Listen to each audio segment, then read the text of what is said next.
Doctor Santosh from Rejuve aesthetic clinic.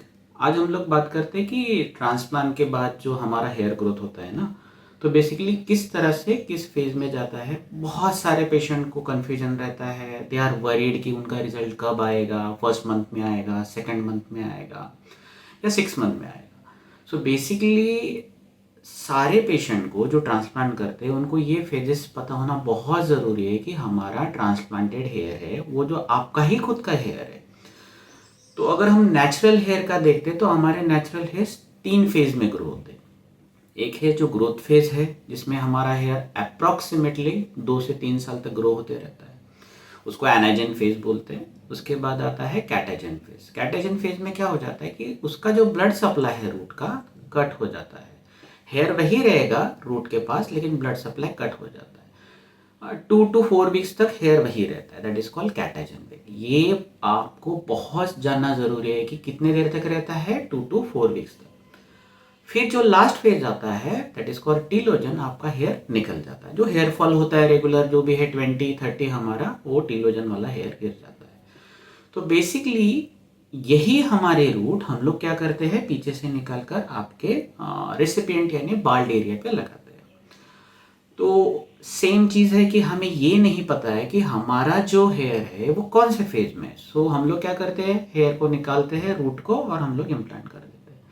So after implantation क्या होता है बेसिकली कि बहुत सारे आपके हेयर जब हमारे शरीर से बाजू में हो जाते हैं तो ऑटोमेटिकली कोई भी फेज में हो ब्लड सप्लाई से कट हो गए। तो कट होने की वजह से क्या हो गया, हमने देखा था कट होने की वजह से यहाँ कौन से फेज में जाते हैं, कैटाजन फेज में। कैटाजन फेज में क्या होता है कि हेयर का ग्रोथ स्टॉप हो जाएगा, हेयर वही रुकेगा, 2 से लेके 4 से 5 हफ्ते तक वो रहेगा और उसके बाद वो गिर जाएगा।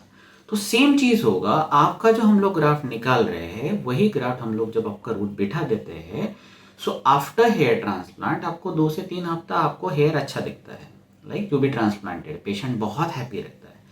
फिर जैसे ही वो कैटाजन फेज में चला गया बिकॉज ऑफ ग्राफ्ट हमने बॉडी से निकाला था और फिर इम्प्लांट कर दिया, तो क्या होगा, धीरे धीरे वो फॉल होना शुरू हो जाएगा, राइट।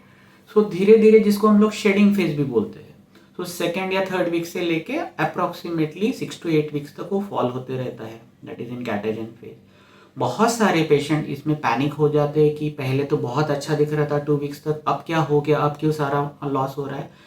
उनको समझना चाहिए कि यही कैटाजन फेज है जो आपका हेयर गिरेगा। जैसे ही आपका हेयर गिरना शुरू हो जाता है तो न्यू हेयर, आपका जो रूट ऑलरेडी फिक्स हो गया है वहां से नया हेयर आने लगता है। सो अप्रोक्सीमेटली ये शेडिंग फेज चलता है आपका 2 महीने तक, किसी लाइक 8 वीक्स तक। तो सारे हेयर फॉलिकल पीछे डिफरेंट डिफरेंट इसमें रहते हैं, इसलिए कुछ पहले गिर जाएंगे कुछ बाद में गिर जाएंगे। तो एक पैची वाला हेयर लॉस होता है। पैची हेयर लॉस की वजह से भी मैंने देखा है कि बहुत सारे पेशेंट डरते हैं कि सर इधर का गिर गया इधर का नहीं गिर रहा है। सो डोंट वरी, सारे हेयर आपके जो शेड हो जाएंगे वो धीरे धीरे आने लगते हैं। सो अप्रोक्सीमेटली जो थर्ड मंथ में जो हेयर आने लगते हैं न्यू हेयर हमारे शेडिंग के बाद, वो बहुत थिन रहते हैं, शॉर्ट रहते हैं। एट द सेम टाइम आपके जो एग्जिस्टिंग हेयर है वो भी ग्रो हो जाते हैं। तो पेशेंट ना कंपेयर करने लग जाता है कि ये मेरा ट्रांसप्लांटेड हेयर है और ये मेरा नॉर्मल हेयर है, नॉर्मल हेयर तो अच्छा थिक दिख रहा है तो ये थिन है।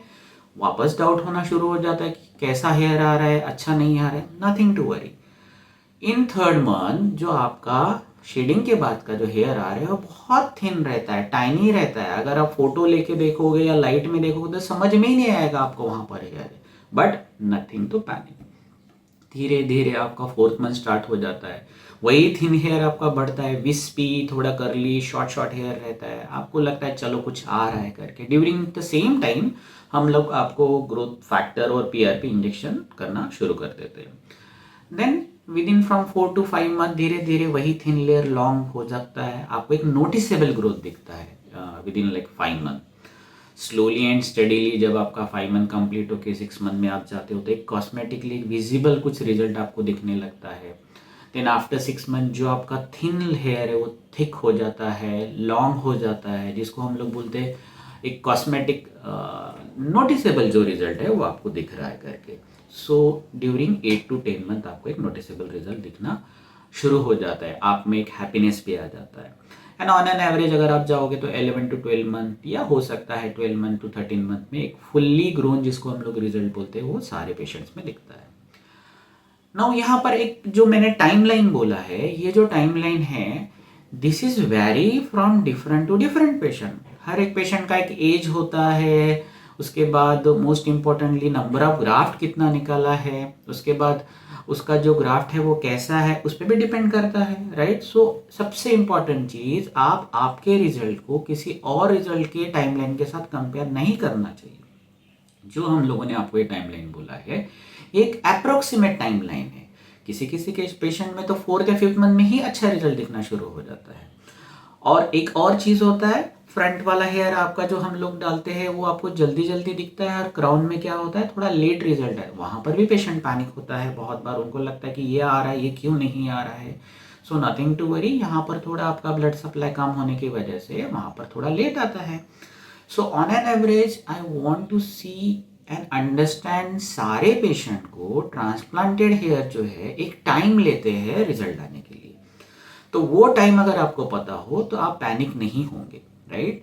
सो here in Rejuve aesthetic clinic ये जो टाइमलाइन है हम हमारे सारे पेशेंट को एक्सप्लेन करते हैं। स्टिल थोड़ा सा क्यूरियोसिटी रहता है कब होना है और कब आना है करके। इट्स नॉट लाइक कॉस्मेटिक जो आप विग लगाते हो या कुछ हेयर फाइबर डालते हो इमीडिएटली तुरंत आ जाता है। एक नेचुरल प्रोसेस है, इसको आपको टाइम देना बहुत ज़रूरी है। लेकिन जब रिजल्ट आता है then it will be very nice and very aesthetically. So I hope आपको एक चीज़ समझ में आ गया होगा कि कहाँ पैनिक होना चाहिए। अगर आपको तो फिर भी आपको कुछ पैनिक होता है, कुछ भी आपको क्वेश्चन है, you can contact us directly. So thank you so much.